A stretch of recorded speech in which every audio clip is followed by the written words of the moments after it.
Europe 1 Soir.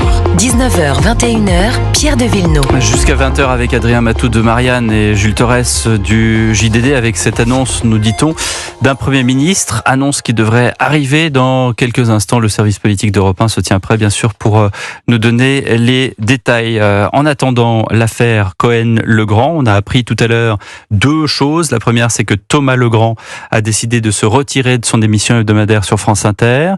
Pas de son, pas d'image, en tout cas du côté de Patrick Cohen, et que des sénateurs, une cinquantaine de sénateurs, appellent l'Arcom à des sanctions claires. Écoutez ce qu'en pense l'ancien chef du service politique de France Télévisions, Paul Amar. Déjeuner avec les hommes politiques, quels qu'ils soient, oui, moi je le faisais quasiment tous les jours. Ah oui, on est d'accord. Je vais même plus loin, avoir une proximité avec des hommes politiques, oui. Pour avoir tout simplement des infos, pour avoir même des scoops, des confidences, oui.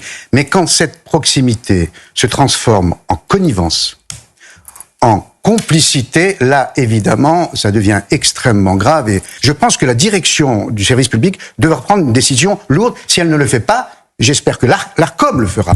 Voilà donc ce que dit Paul Amar, Adrien Matou, sur cette affaire. Écoutez, moi je comprends tout à fait qu'on soit choqué par cette affaire. En revanche, moi je vous avoue que les appels à l'Arcom dans tous les sens, qui sont devenus... vous voulez dire que les appels à l'Arcom pour d'autres chaînes, ça va, puis pour le service public Au contraire, je suis en train de vous dire qu'il faut j'aimerais que cesse cette manie de tous les côtés, à gauche, à droite, au centre, d'appeler à l'Arcom sans cesse dès qu'on n'est pas content d'un contenu dans un média.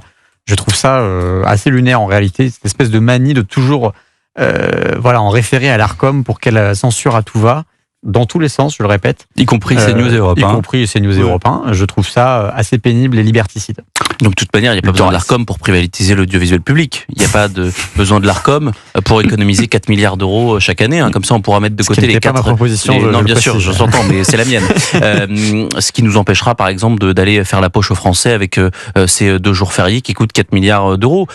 Cette affaire, elle nous révèle rien. On savait qu'il y avait un militantisme socialiste ou socialisant au sein du service public parmi les principaux éditorialistes. Je jette pas l'opprobre sur tous les membres du service public. Moi, j'adore certaines émissions de France Culture, il y en a même de très bonnes sur France Inter et même sur France Info.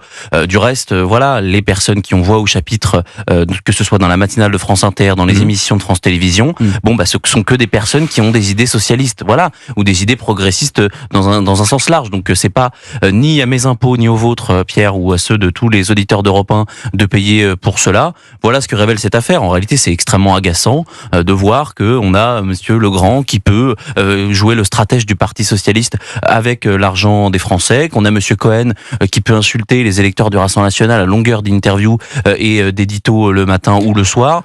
Donc voilà, c'est juste très agaçant et moi je défends cette position depuis longtemps. On disait que tout à l'heure hors antenne qu'il y avait 2 parties dans cet enregistrement qui étaient condamnables. La première c'était on va s'occuper de Rachida Dati, en tout cas journalistiquement, et puis l'autre c'était comment dirais-je, la partie sur le Marais, Adrien, le centre gauche. Oui, alors faut bien comprendre que le Marais, Thomas Legrand, il me semble, ne fait pas mention du quartier de la capitale.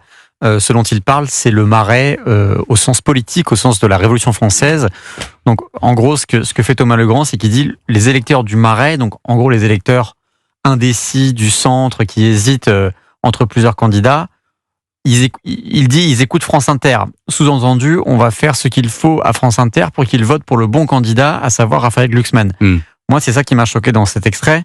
C'est-à-dire que Thomas Legrand a l'air de dire que le service public doit avoir un rôle pour orienter le suffrage de certains électeurs.